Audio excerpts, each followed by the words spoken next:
I'm just a regular guy.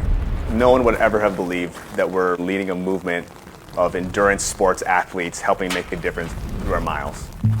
Running for me has always been an interesting thing.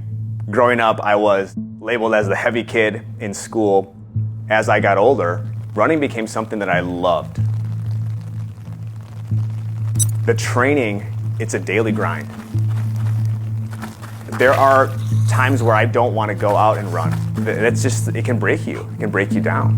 What you're building is this mental fortitude, you're building the physical stamina. There's something that's deep within that's saying, hey, I'm not running for myself. You're running to help rescue another girl. I'm so passionate about this cause. Anything that I could possibly face in training is nothing compared to what they're facing.